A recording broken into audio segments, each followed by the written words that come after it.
ஹாய்ங்க. இன்றைக்கி எங்கள் வீட்டில் என்ன சமையல்னா வெண்டைக்காய் பொரியல், வெள்ளை சாதம், கத்திரிக்காய், முருங்கைக்காய், மாங்காய் போட்ட சாம்பார். அதுக்கப்புறம் பார்த்திங்கன்னா பாவக்காய் பொரியல். இன்றைக்கி முட்டை செய்யலை, வெள்ளிக்கிழமை முட்டை வேண்டான்ட்டு செய்யலை. எங்கள் பொண்ணு கேட்பா, என்னம்மா காலையிலே சாப்பாடு கொடுக்குறேன் அப்படின்னு சொல்லிட்டு. இப்போல்லாம் எங்கள் அம்மா காலத்துலலாம்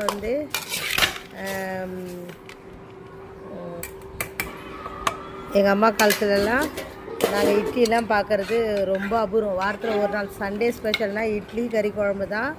ஆனால் இப்போ நம்ம வீட்டிலலாம் இட்லி, தினமும் இட்லி சாப்பிட்றோம், தோசை சாப்பிட்றோம். அந்த அளவுக்கு நம்ம எல்லாமே ரெடி பண்ணி கொடுக்குறோம். ஆனால் அது நம்ம வளர்கிற குழந்தைங்களுக்கு சரியில்லை. ஏன்னா ஸ்கூலுக்கு போகிறாங்க, கொஞ்சமாக சாப்பிட்டு போகிறாங்க இல்லையா. அதனால் அவங்களுக்கு காலையில் சாதம் கொடுக்குறது தப்பே இல்லை. எதுவுமே அளவோடு கொடுத்தா நலமாக வாழலாம்.